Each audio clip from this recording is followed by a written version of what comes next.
All right, 6.3, market efficiency and the market exchange. We're sort of going to talk about how markets work together to be the most efficient that they can be. Learning objective 1, distinguish between productive efficiency and allocative efficiency. Those are purely vocabulary words that we need to learn and understand how they work. Learning objective 2, explain what happens when government imposes price floors and price ceilings. Learning objective 3, identify the benefits that consumers get from market exchange. So first of all, competition and efficiency. To judge a market performance, economists employ two measures of efficiency: productive efficiency, producing output at the lowest possible cost, and allocative efficiency, producing the goods that consumers value the most.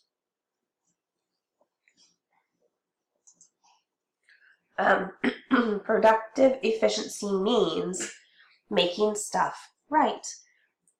It occurs when a firm produces the lowest possible cost per unit. The firms that survive and thrive in a competitive market are those that supply the product at the lowest cost. Let's talk Walmart. That is what they are good at, supplying products at the lowest possible cost. Groceries, consumer use, stuff that people use on a daily basis, yard products, home products, car products, I mean, you name it, they supply it. And they work very hard to get their product to us at the lowest possible cost. Competition ensures that firms produce, that would be a typo, at the lowest possible cost per unit. Firms that are not efficient must either shape up or leave the market. Allocative efficiency means making the stuff right. It occurs when firms produce the output that is most valued by customers. Supply and demand curves intersect at the combination of price and quantity at which the marginal benefit that consumers attach to the final unit purchased just equals the marginal cost of the resources employed to produce that unit. When the marginal benefit that consumers derive from a good equals the marginal cost of producing that good, the market is said to be allocatively efficient.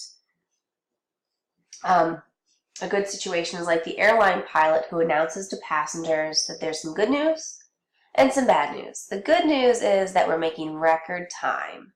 The bad news is that we're lost. Likewise, firms may be producing goods efficiently, but they're producing the wrong goods. That is, they're making the right stuff. They're making stuff right, but they're actually making the wrong stuff. They're making stuff that we don't want. Let's see if I can get another example. Nope, that was a good example. We watched this video earlier this year, but I would suggest that you watch it again because in this video there were things that made sense to what we were learning at the time we first watched it, and there were things that make sense now. And it's pretty interesting and sort of funny. Learning objective 3. Hold on, we missed learning objective 2. I don't know why they're in the wrong order. Disequilibrium. Okay, during the time required to adjust a market, the market is said to be in disequilibrium. Disequilibrium is usually a temporary condition when the plans of buyers do not match the plans of sellers. One way to understand markets is to examine times when markets are slow to adjust or where they are not free to work. A surplus of goods exerts downward pressure on price, and a shortage of goods exerts upward pressure on price, but markets don't always reach equilibrium quickly. So during this time that they're not in equilibrium, they're said to be in disequilibrium. Okay, what is a price floor?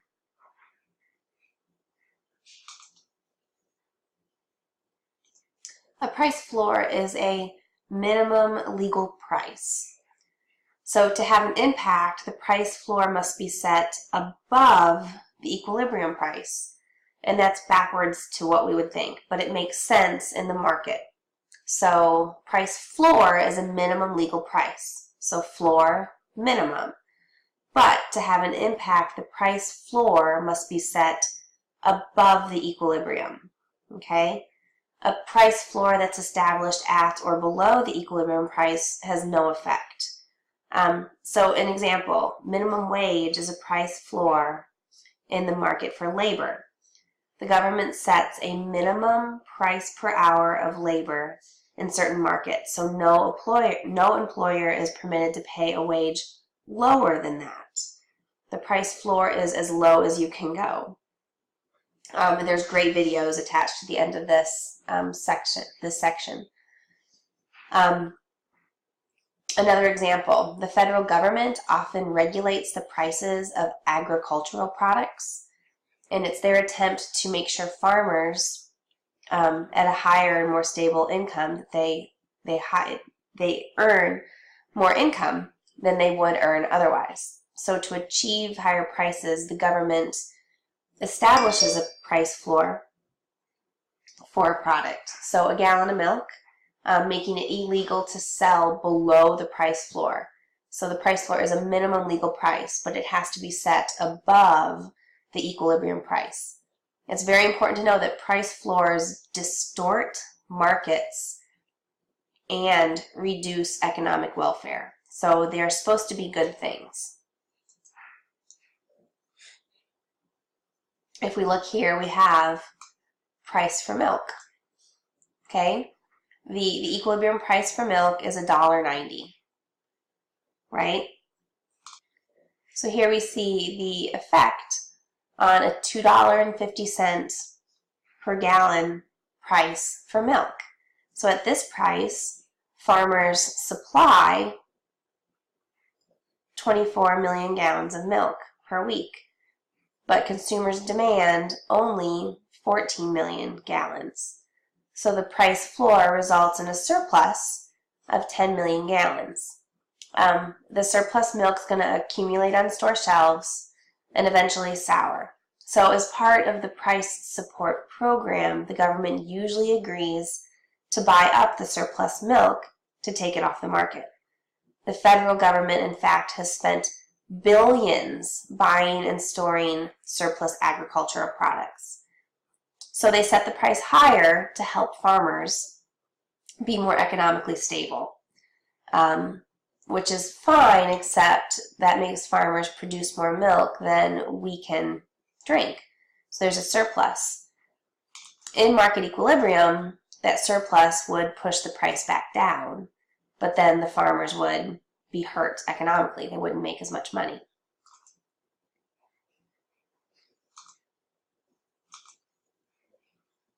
Okay, we're going to watch that a little bit. I'm going to put it in your playlist. Oh, sorry. Now I need to move along.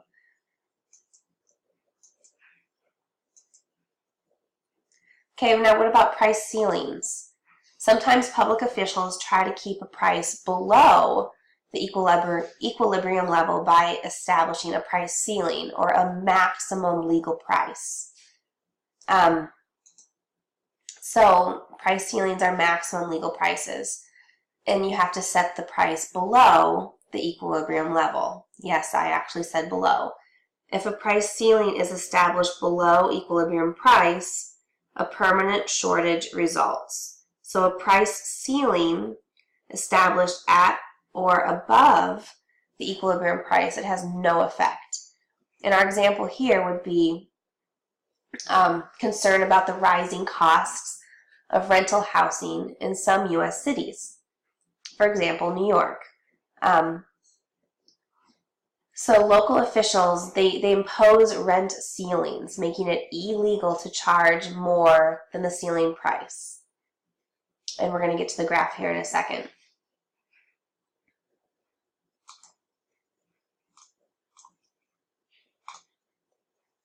So let's just pretend we live in New York City and we're trying to rent an apartment. There aren't enough apartments for everybody to rent. Therefore, landlords can charge a huge amount of money because their apartments are in high demand. Okay, they're never empty. People are always renting them. It's not like they're losing money. So the government stepped in and put in a price ceiling for rent. Okay, making the landlords charge less per month than they could in the free market. So if we look at equilibrium, rents of $1,000 per month, the equilibrium is 50,000 of rental units per month. So say in New York, city officials are concerned that rents of $1,000 per month aren't affordable enough for households. So they pass a law setting a maximum legal rent of $600 per month.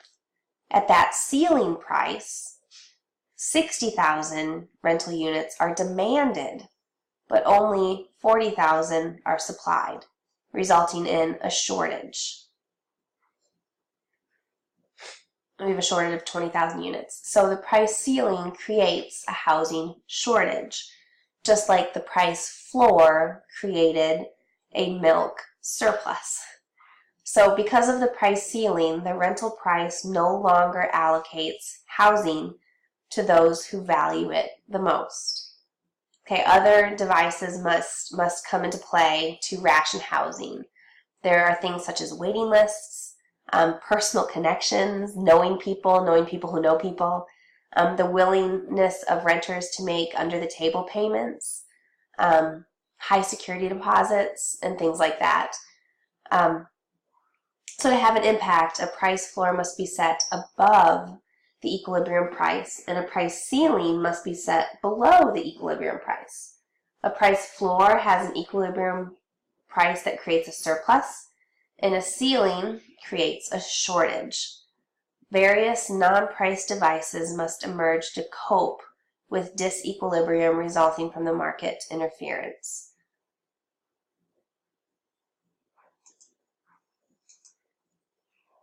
Oops, sorry, that is linked incorrectly. Actually, let me zoom out.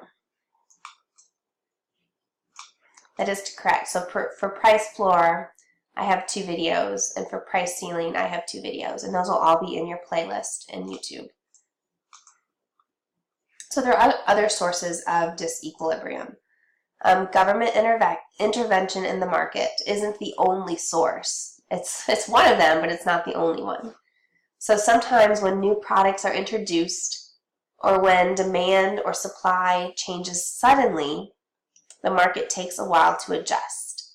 For example, just think about before Christmas, when the newest stuff is introduced in the market, like popular toys, you've got the latest smartphone, etc.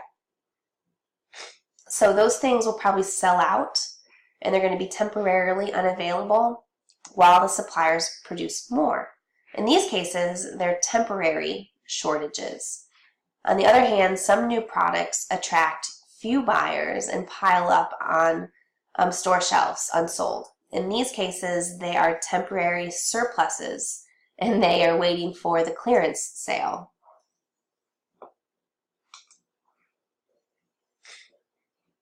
And AC/DC does a great YouTube for this too. All right, this is just a fun story, and I'll just read it really quick. So Mongolian goats and the price of cashmere sweaters. Do you think there's a connection between the price tag on a 4-ply cashmere sweater and a herd of Mongolian goats? If you don't know, cashmere sweaters are extremely expensive. My husband has 2, very nice ones he wears to work. I have 0 because I've been a mom for so long, I was just always worried about ruining it. So, cashmere sweaters and Mongolian goats. A decade ago, there were fewer goats, and a cashmere sweater could cost as much as $500. Today, you can purchase a cashmere sweater at Walmart for as little as $19.95. So why has the price of this product, which is difficult to produce, dropped so drastically? Cashmere comes from the hair of cashmere goats, the majority of which are raised in Mongolia and northern China. It takes 2 or 3 goats to produce enough usable cashmere fiber to make a sweater. The fiber must go through a labor-intensive process of cleaning and dehairing. As a result of inexpensive Chinese cashmere flooding the market, the price has dropped, making what was formerly a luxury item one for the masses. China's dominance of the cashmere market has forced the Mongolian sellers to accept far less than what they could demand in a more diverse market. This, in turn, depresses the income of the herders. Unfortunately for the Mongolian people, a product that once commanded a price of $27.50 a pound is down to half that figure. To try and make up for the loss, the herders have increased the number of goats from 10 million in 2002 to nearly 20 million in 2010. The Mongolian government has set up a marketing agency to help producers compete on the quality and brand and not price. So apparently I need to go out and buy myself a cashmere sweater because they're cheaper now. Okay, our last learning objective is about consumer surplus. Market exchange usually benefits both consumers and producers. So if we look at this curve, this is our demand curve. Consumer surplus is the difference between the most that consumers would be willing and able to pay for a given quantity and the amount they actually do pay. So if we look at this green shaded area here, consumer surplus at a price of $2 is shown here, and this is just a fictitious product. If the price falls to $1, consumer surplus increases to include the lighter area between $1 and $2. And then if the good is free, consumer surplus would increase by the lightest area under the demand curve. So let's just tell a quick story. If the price of a fictitious good is $2 per unit, each person adjusts his or her quantity demanded until the marginal benefit of the final unit he or she purchases equals at least $2. So each consumer gets to buy all other units for $2 each as well. The dark shaded area there, bounded by the demand curve, and below the price of $2 depicts the consumer surplus if the price is $2. So that's the quantity per period at a price of $2. So the lighter shaded area shows the increase in consumer surplus if the price drops to $1. Okay, but if the good were free, the consumer surplus would be the entire area under the demand curve. But notice that at a price of $0, the consumer surplus is not that much greater than when the price was $1. Okay, competitive markets maximize the amount of consumer surplus in the economy, right? Consumer surplus, again, it is the difference between the most that consumers would be willing and able to pay for a given quantity and the amount they actually do pay. So it's the difference between the most they're willing and able to pay and the amount that they actually do pay.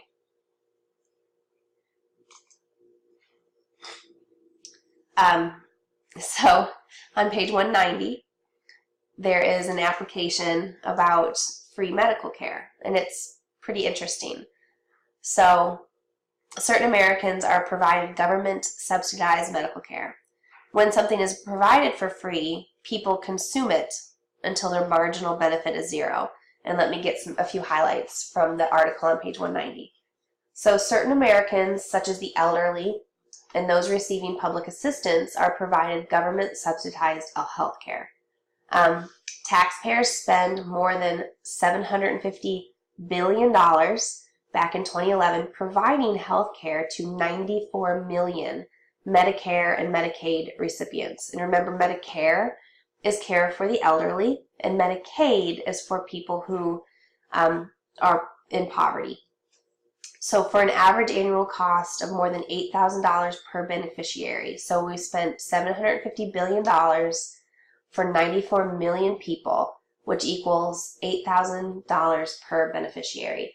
Medicaid is the largest and fastest growing spending category in most state budgets. The dollar cost to most beneficiaries is usually little or nothing. So Medicaid, people pay almost nothing for. The problem with giving something away is that beneficiaries consume it until the point where their marginal benefit from the final unit is zero. However, the marginal cost to taxpayers is huge. So one way that government can actually reduce the cost to taxpayers for such programs, but not harming beneficiaries, is just to charge a small price. Say $1 per physician visit. Make a visit to the doctor not free, because they'll go for, some people will go to the doctor for any small problem, costing taxpayers a large amount of money. But if we charge just a small price, beneficiaries would eliminate visits they value less than $1. This would make significant savings to taxpayers, but would still leave those in the program with very good health care and substantial consumer surplus. So it's just an idea that the book talked about to try to reduce cost to taxpayers and still benefit the consumer.